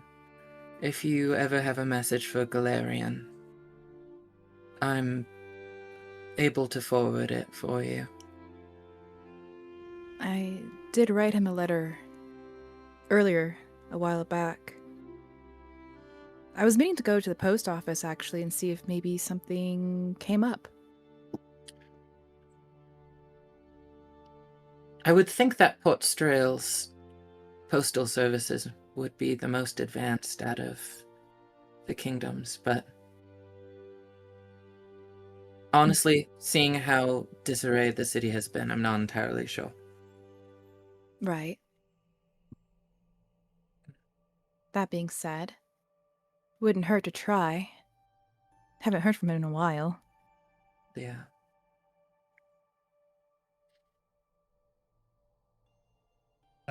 Rin blinks at this and she says, you did get a letter, did you? Oh wait, I did. Leather. Leather. Forgot about that. Never mind what Taurin redacted. That never happened, chat. Hey, that's fine. I forgot that letter was received. Oh my goodness. Hey, It it did. happened. There was it a lot. happened. This is truth. I don't have that in my quick notes over here. Not bad. What about your slow notes? Huh. See, I have to do the Rexmoa pun since he's not here. Right? Someone has to. Ba-dum-ts. Yeah, group amnesia, honestly. Mm. True, true. Well, I see a very bright future for Port Strail, as long as we are able to finish our main mission. Even though I know that the Trishul sisters have no interest in leading, I know that they will help to build a spectacular foundation. Whoever takes lordship next, when I return, I will ensure that they are doing what's best for Stralen. Yeah. Otherwise, they will meet Viren's blade. Yeah, if they're not being very kosher, then we can probably just kill them too. I refuse to build an orphanage and have its lord be someone corrupt like the saints were. Like Seraphina and Rupert, that is. Yeah, of course. I hope that Port Strail seriously considers giving democracy a try.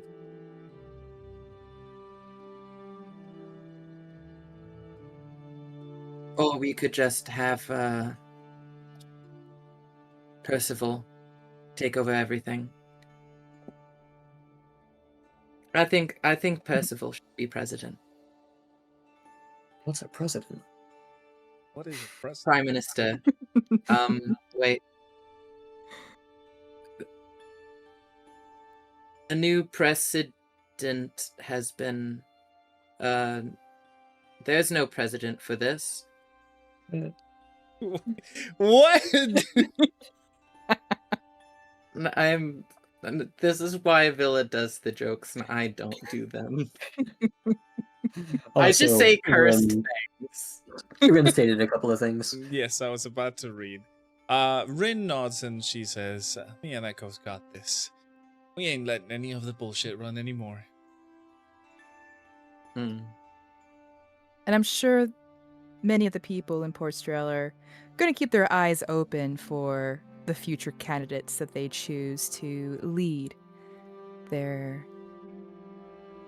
nation, I suppose. So, don't think they'll be repeating the same mistakes. Let's just put it that way. Yeah. And I sincerely hope they remove the divide between the upper and lower cities. That takes time, Kipper. Not everything can be done in one night. You can't It change depends everyone's on how many mind. sledgehammers That too. that you have. If there's any time, it's now. Time to break Yeah. down those walls, it sounds like. Yeah. Well, You I'm know- happy that we are able to wreck at least one set of nobles in this adventure. Mhm. Rin says, "The city is our home. We're gonna keep it clean now." I won't be able to help for too much longer. But when I return, I will ensure that there is no darkness creeping in. I will not allow the orphanage I make to be marred by another.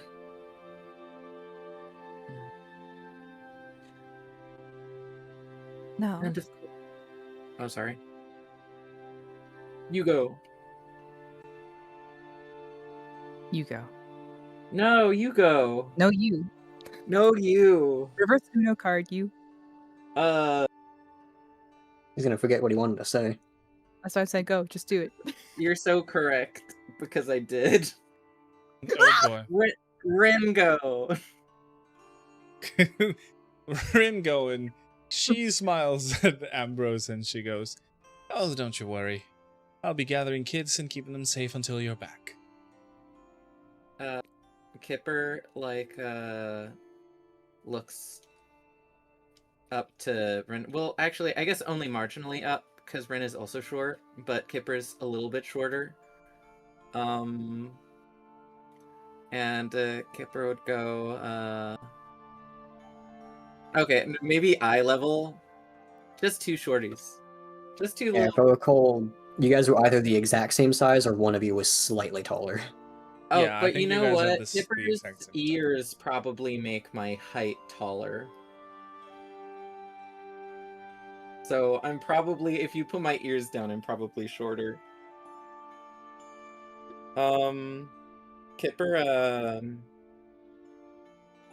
Kipper just looks at Ren and is like, I know it's silly, but, how's little Scout faring at the academy? I know he was having a rough first day, but,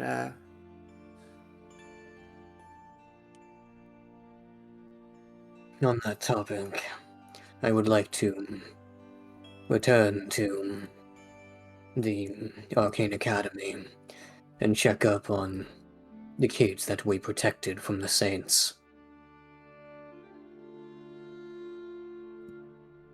That was the Arcane Academy, right?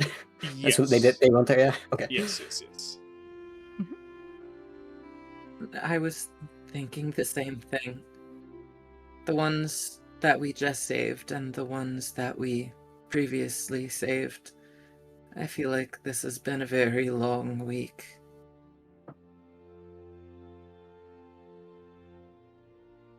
Rin lets out a, I think they're all doing better now, honestly. Nice beds, friendly words, and good food help. Still, I think there's one child that I am worried about. The one that we defended from Evelyn the first time.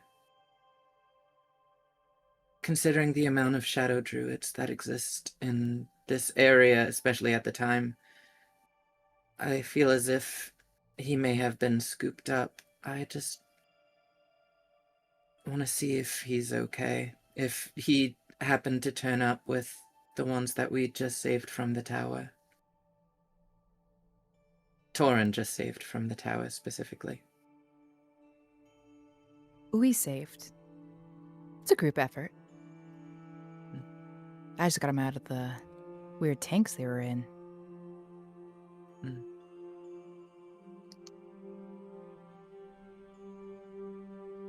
Do you remember what he looked like? It's like a little human boy. A human? I was pretty sure. I'm gonna be honest. Oh no, am I gonna say it? No, I can't say that. Rin tilts her What? head and she goes, well, I'm mostly in the manor. You have to talk to Sophia about them. Then I guess that's where we're going.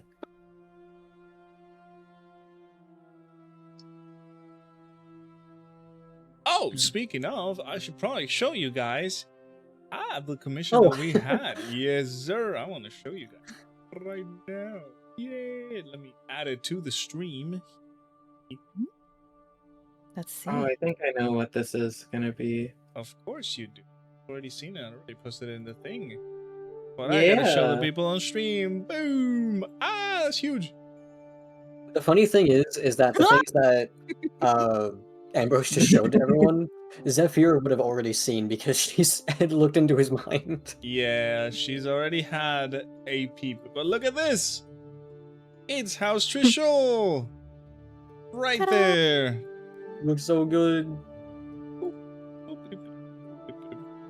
Yay! Zephyr looks so serious. Look at that. House Trishul. There we go.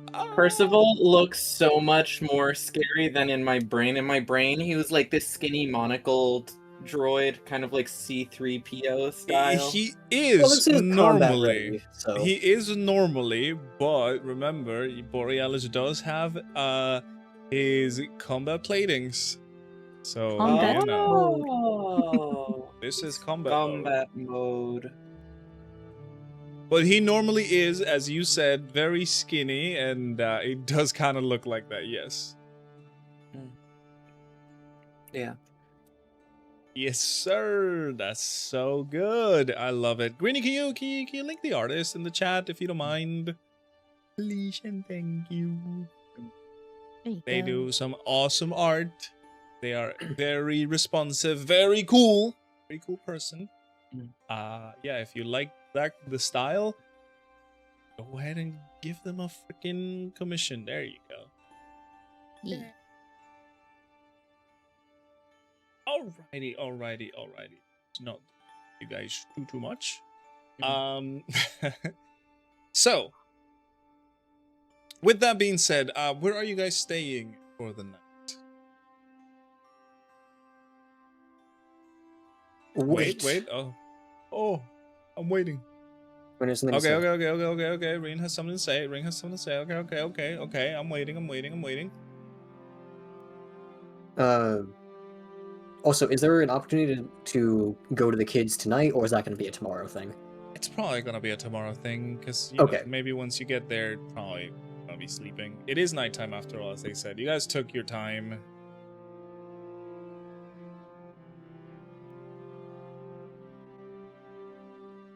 Rin speaks. Sir, I was about to say, Rin is gonna move a little closer to Ambrose after that, laying a hand on his arm, and she says, hey, this solder under your eyes, wanna keep it? Maybe we could find a way to get rid of it?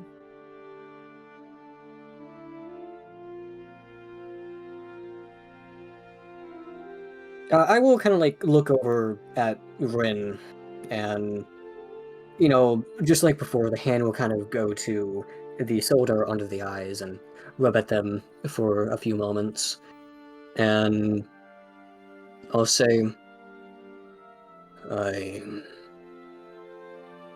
am unsure. At one point, it bothered me, but I am not too sure if it's such an issue anymore. Perhaps by keeping it, it will help Strail remember that there is more to humanity than just humans.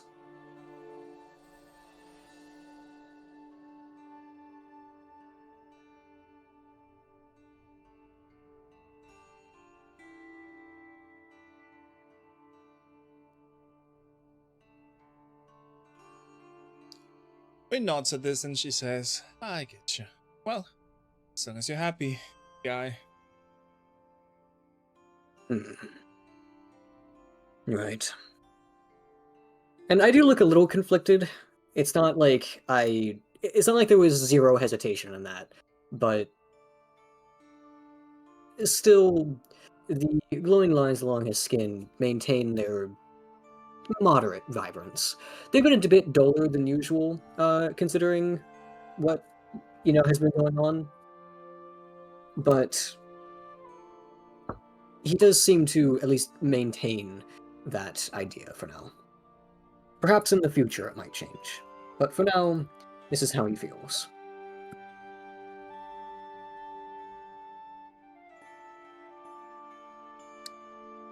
Win gives gives a pat and a thumbs up. Rin has become spam now.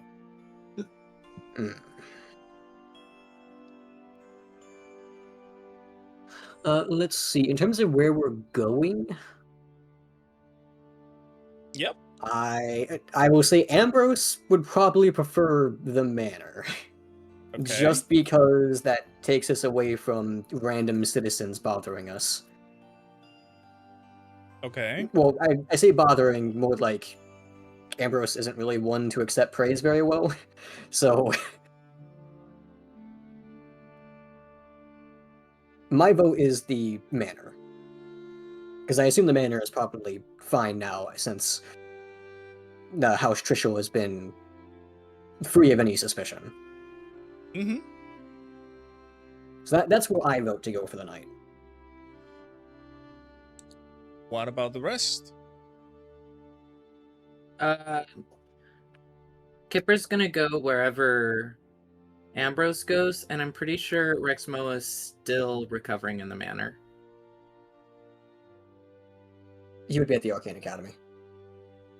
Dang. He's at the Arcane Academy. Yes. Yes. He would be resting there. I almost said he's being repaired there, but that's not how that works. Well, in a He's being way, cared for there. in a You know what? way. You know what? Would we can't sleep at the Arcane Academy, can we? I mean, Zephyr's probably there. I could probably make the same request as we did the prior night. Yeah. Well, we didn't really request that. That was more thrust upon us, but... Correct. Yeah, correct. I think Kipper would probably feel comfortable, number one, sleeping at the academy just because Rexmoa is there, and also because then we can just wake up and then have breakfast with the kids and then be like rad aunt and uncles. I'll say, the main reason why I'm towards the manor is just for the sake of not being in public eye. Mm-hmm. Yeah, I think the academy would probably have private room or something, or I'm sure Zephyr would probably be okay if we went to the quarters again, but that would, of course, be her volition. Yeah. Do you want to say this in character now? Or do we just want to I- assume that I we're saying assume it in this character? was just kind of a little, like, conversation that is ultimately inconsequential. Oh, okay. So, I mean, I'm okay with going to the Arcane Academy. Ambrose just doesn't want to be in public eye. Yeah, understood. Okay. Oh, did Kipper get a spell for... Hold on. Well, for what? For what? Well, just to cast on Ambrose, potentially, if it made him. What? It was just cloak. Let me see if I actually have it. Or not cloak, it was a thingy. No, I think I chose something different.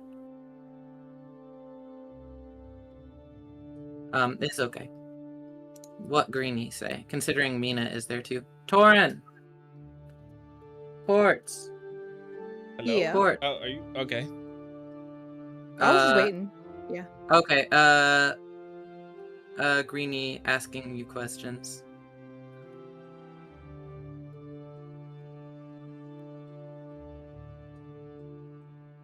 That is true. Would you want to go to the Arcane Academy and sleep over there? Or would you want... You could probably, like, bunk with your sister, or we could go to the manor and then go there in the morning. I feel like the Arcane Academy just has multiple different people that we care about. And we can probably stay somewhat out of the public eye there. True.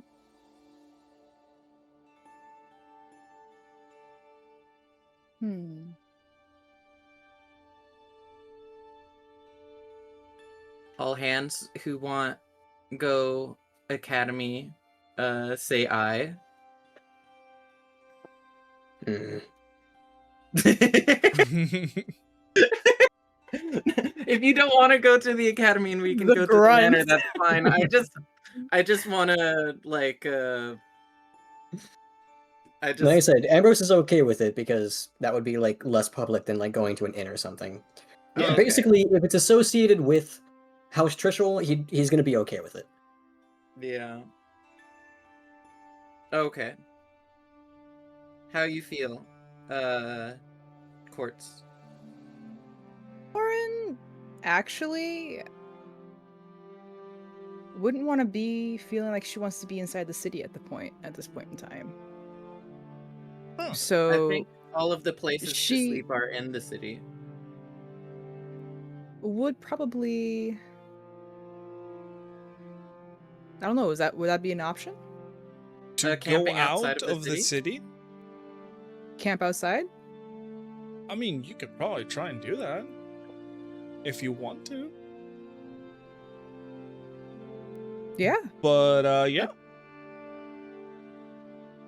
It's the Ambrose puppet doesn't want to go to that length. I mean, hey, if you guys want to sleep in your own things, each and every one of them, That is true. I'll probably go to the Arcane Academy. If Taurin wants to head out and, like, do a solo...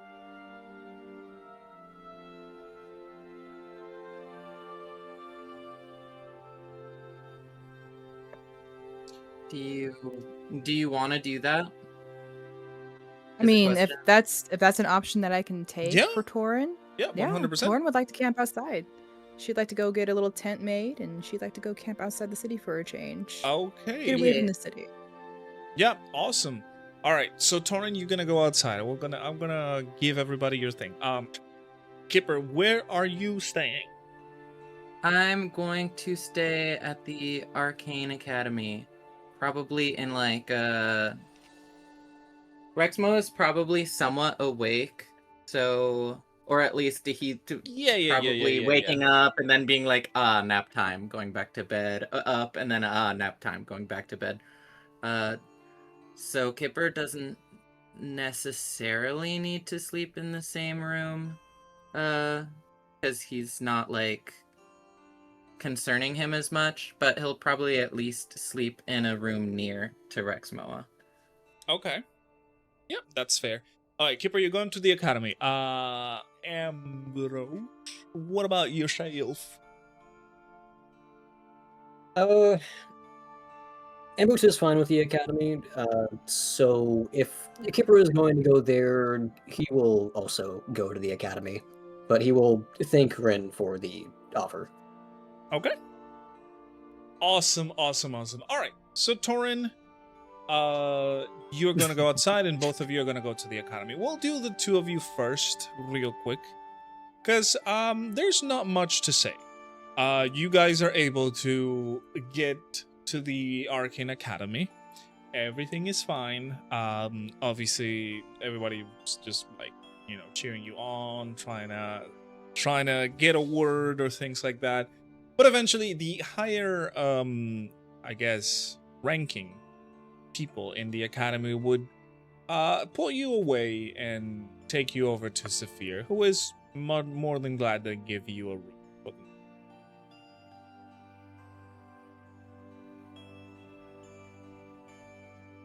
And yeah, you guys are able to stay in your own rooms. This is like kind of like the higher ups dormitories, not necessarily her own, like, Archmage Tower, but you guys are set in a place where you can sleep and be comfortable on your own. So everything is fine. With Zephyr, I'll just kind of give her a quick, thank you for aiding with the memory stone. Mm-hmm. Nothing, too specific or anything, just, a quick, nod and thanking her. Yeah, she would nod back. Oh, you know what? Kipper would probably Kipper would probably do the wordell of the day with Rexmoa to keep him entertained while he's recovering. Very nice, very nice. Yeah, I mean, you see him, he's taking a beating, but he is fine. Recovering slowly. And then you guys can spend a little bit of time until eventually you guys are separated because you're told, hey, he needs some rest. You also need some rest. Everybody goes to the rooms and everybody's. As for Taurin, at the other side, you want to be a little bit on your own. You want to go out onto outside of town. How far outside of town are you? Taurin would like to venture up to like a little small camp overlooking the city. So not that far, just like a little overlook in a way. Okay. Close It will enough. take you a little bit of time. Of course, I mean, this is a very big city and you kind of want to be outside with nature and all of that. It will take you a little bit of time. No problems whatsoever. You are let out of the city and all that. Night starts to fall, and you feel yourself more comfortable in the presence of nature, after all, from your druidic self. So, as you get to the spot, you're gonna take your time, set camp, and eventually you are able to set up your little, I'm assuming your tent, and Little small little fire. Just get like a small little camp going. Yeah. Yeah. Perfect. Should probably. Yeah. Anything Should that you're probably- going to do in Just to maybe sit on like a little log nearby, and Taurin would just like listen to the nightlife sounds from like the crickets and just listening to the owls like in the background. Mhm. Just taking in the nature around her at the moment. Mhm. And she would say to herself, owls. Means no one's in the forest. Kind of miss this. And she'll just look at the city. And she just starts to think to herself, how am I going to heal Mina? How are the other kids going to heal and get their magic back? Will Rexmoa wake up?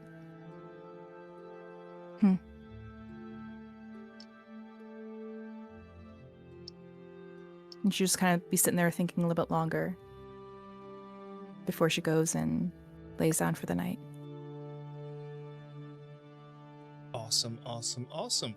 Yeah, you take your time, listen to nature in the dim light of your campfire, and having nature around you, it's soothing for you. As I said, you have your druidic self, and you feel better being around. These have been, of course,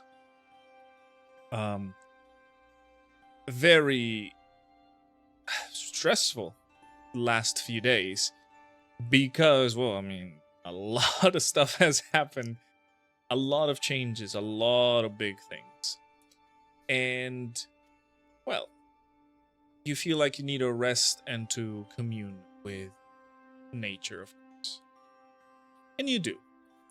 So you take your time, set up your things, listen, have some food maybe if you want to from your rations, and Good old can of beans. yeah, Baked exactly, beans. exactly. Brains. And eventually, you get tired because you've been out and about for the past few days, really. And you get the fire and set into your tent to rest. And all of you guys are gonna get the benefits of a long rest. Woohoo! Sound effect. So Ah. yes, sir. And Ambrose, to you specifically, you get an inspiration because that was an insane start. I appreciate it. I put a lot of thought into that and how I wanted to portray it. Yeah, Mhm. yeah, exactly. So night passes as per usual. Things are going fine. As I said, you sleep with the notion that, well, now there's going to be a big change. Things are going to be better. And for a while, you guys wouldn't be able to have proper sleep. But now it feels like you are able to, properly rest. This might be something that we want to do next session, but I would like to try and commune with Vithius. Okay. Maybe we can try and do it now, because I have something prepared for next session specific. So what do you know what wanna I'm do? going to ask Vithius. I messaged Oh, you about that. yeah. I remember. Interesting. Let me check some quick. No, you know what? We can do it on the next one, because No problem. I That's, want, I want everybody to be here. I wanted to finish up right here, because as I said, there's some stuff that I want to do next session, but I need, of course, everybody to be here. So, that's good because things need to happen tomorrow. Well, in game tomorrow. Right now? Tomorrow? Let's go. Oh, I'm just Oh no. yes. I'm gonna kill you in game. No. Okay. Yeah, so I'm thinking this is a good spot to end the session right there. A tiny bit shorter, not too much shorter than the usual, but a tiny bit. Just means that Rexmoa gets to experience more. Correct. That is precisely why I want to. I'm excited to have Rexmoa back. Exactly. That is precisely why. Fly faster. Yeah, make the plane go faster. Fly faster. Get over here. Much faster. Yeah. Yes. Not too Up fast though. already. If you hit that cloud like a wall of bricks, then that's too fast. That's Villa, too I don't even fast. know, is that a joke or was that not a joke? Because I honestly cannot tell. What? The what? The cloud's like a Oh. brick? Or the I paid 30 Is that CAD Canadian to listen dollars? to this. I believe. Did you that's what it land is. in Canada? Canan.